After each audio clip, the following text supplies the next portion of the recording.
Oui, alors au-delà de l'urgence, les CCAS sont impliqués dans l'accès au logement des personnes qui rencontrent des difficultés pour accéder au logement autonome, notamment via un soutien massif aux demandes de logement social, puisque les CCAS sont 82% à aider les personnes à compléter des dossiers de logement social, et puis ils s'engagent également au-delà de l'aide à la complétude des dossiers, puisqu'il y en a donc les 2/3 qui vont eux-mêmes porter les demandes de logement social des personnes lors des commissions d'attribution des logements sociaux.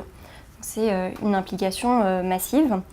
Ils peuvent également donc, mener des dispositifs adaptés, notamment sur l'intermédiation locative. Donc, il y a un dispositif qui se répand dans les territoires, et les CCAS, via cette intermédiation locative, qui peut être assortie d'un dispositif de bail glissant, vont du coup proposer une garantie aux bailleurs, aux propriétaires, pour les ménages qui ont des difficultés d'accès au logement autonome.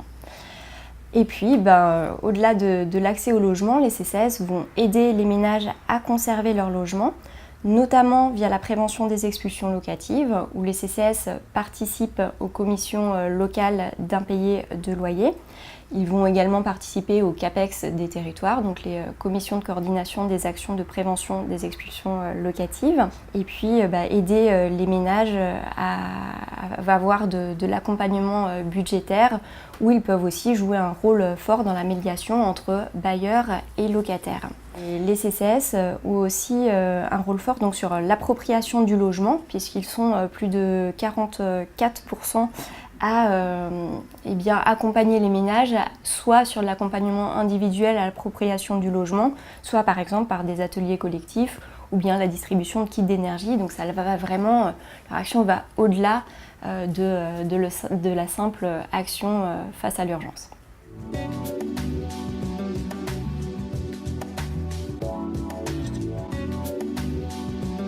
Le cœur de la stratégie du logement d'abord, c'est la lutte contre le sans-abrisme. Et pour ça, c'est un changement de modèle.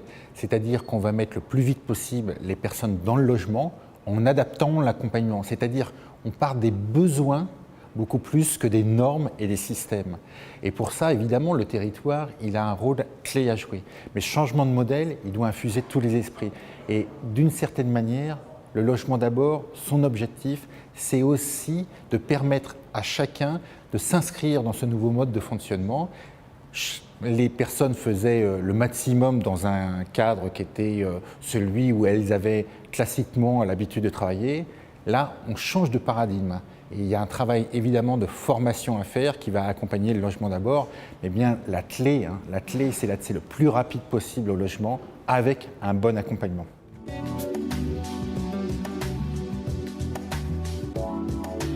La stratégie du logement d'abord, c'est une stratégie globale et c'est une stratégie de partenariat. Et forcément, ça doit être au plus près des territoires. Et les CCAS et les CIAS, ils ont un rôle clé à jouer parce que souvent, ils sont en lien avec tout leur réseau local, avec le réseau des acteurs sociaux, mais aussi des bailleurs sociaux. Et évidemment, cette connaissance, elle est indispensable. Et donc, moi, j'espère beaucoup des CCAS et des CIAS parce que bien souvent, ça peut se construire autour d'eux. De toute façon, ils seront complètement dans la démarche. Et cet esprit du territoire et cette capacité à penser global, c'est-à-dire il y a un cadre national mais on agit local et on pense global quand même sur le territoire, là les CCAS, les CIAS, ils ont l'habitude de faire ça.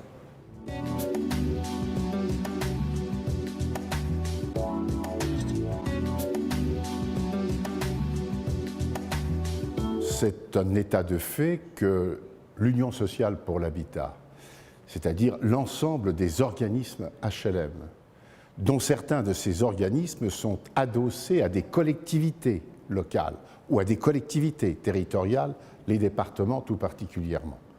Il y a aussi des organismes qui ont des collectivités locales comme actionnaires, ce sont les SA d'HLM. Cette organisation permet de travailler constamment avec ces collectivités, donc les élus.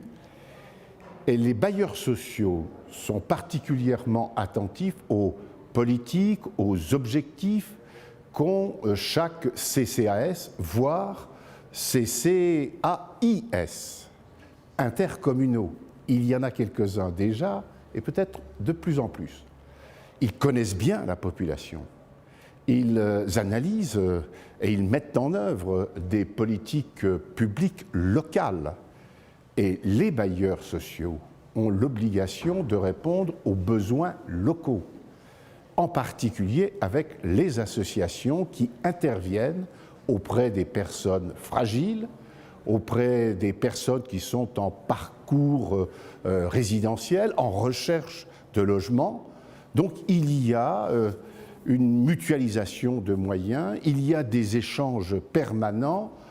Il arrive même que le directeur du CCAS soit membre d'une commission d'attribution du logement. La politique de peuplement prônée par l'élu chef de l'exécutif, eh bien, est mise en œuvre avec les CCAS qui travaillent avec les bailleurs sociaux. L'un a besoin de l'autre et l'autre a besoin de tous. Voilà, donc c'est une politique locale, c'est la proximité, c'est la connaissance des personnes, c'est la connaissance des difficultés.